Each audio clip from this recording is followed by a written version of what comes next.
Hey everybody, good morning. It's Jan from New York City, and my channel name is Jan from New York City Saves Money. How's everybody doing today, this bright and beautiful Monday morning? Hope that your weekend went very well. And this morning, this video is kind of short and sweet, and it's geared for anyone that wants to save money. You don't necessarily have to be in debt. These are just things that every single one of us, whether you have a savings goal or not, although it's always good to have a goal, right? We could all easily do these things and just, just save that extra money here and there effortlessly, in my opinion, just by making a couple of minor changes, not drastic changes. Not like, oh my goodness, she's peeling off the Band-Aid, quickly change. No, no, no, no, no, no, no, no, no. Okay, so I had written them down so I don't forget to tell you. Personally, I think all of us, every single one of us, could be guilty of buying too much stuff. And remember that homework question the other day? Well, I have a hilarious video that I'm going to put into my description box by Rhoda Stone, and she tagged me in it. It's just a hysterical video. You got to see it. It's really, really cute. It's really, really cute. But how many times, and I was trying to gear for the people that they're in debt in this particular question, and they buy things for someday, for someday, for someday. And that's great when someday comes and the item is utilized. But if you're going to buy a lot of things for someday, and 20 years go by, to me, this is my opinion, okay? If something has been purchased and just sits there doing nothing and it never happens, as far as I'm concerned, you threw your money away. There's no value. At least resell it. Do something with it. My opinion. Food for thought. Am I right or wrong, right? Okay. So, anyway, did you ever sit down and figure out your eating out budget? I'm not sitting here telling you don't eat out. I think everyone should go out to eat and have a nice time. I live in a world of restaurants. You saw that video yesterday. If you didn't, I strongly suggest you do. My walking tours. I live in the heart of Restaurant Row practically here, okay?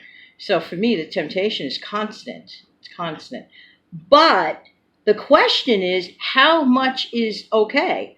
And only you can answer that by, again, facing the music and checking your budget. So you may want to consider this as a personal homework assignment. Add up how much you spend on eating out each week or each month. Multiply that by 12 and get an answer. And here's an easy example. If you spend just $25 a week on eating out, that's $100 a month. Guess what? That's $1,200 a year. And if you're perfectly okay with that in your budget, c'est la vie, God bless you. But if you're trying to dig out of debt, I'd rethink the decision of eating out every single week. Just saying, just saying. The ones that really kill me are the ones who can't pay their light bill. Sitting in the dark, but let's make sure we eat out next week. What? I have an issue with that. So another thing, we've come away from distinguishing what a treat is versus a habit we've developed. You know, when you're young and your mom and dad treat you to a special ice cream cone once every month, that is a treat. But if you eat that same ice cream cone every day, is it a treat or is it a habit? We do not know sometimes. All of us fall prey to this, including me. Sometimes we have a problem with treat versus a habit we've developed. So we could consider cutting down on that habit. It all adds up. It all adds up. Well, here's an easy trick with haircuts. Okay. Stagger your haircuts. If you go for a haircut every 4 weeks, why not make it every 6 weeks? By doing that act alone, guess what?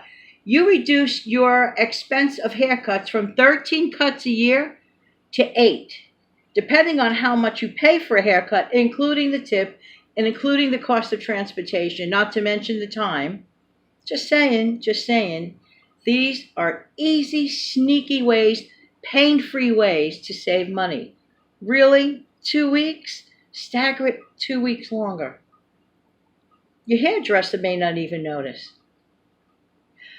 Vacation weeks. Listen, I have learned to enjoy getaway weekends. Getaway weekends are great. They're great for the mind, they're great for the soul, they're great for the pocketbook, because usually you only have one night overnight at the motel or hotel that you choose to go.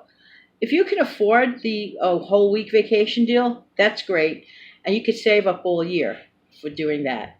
These are just painless ways to save money, just food for thought.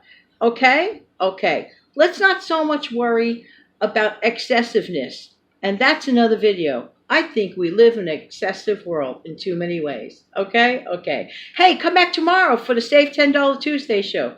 Thank you so much for viewing, and I really do appreciate your time. In the meantime, this has been Jan from New York City, and Jan from New York City saves money. Have a great day.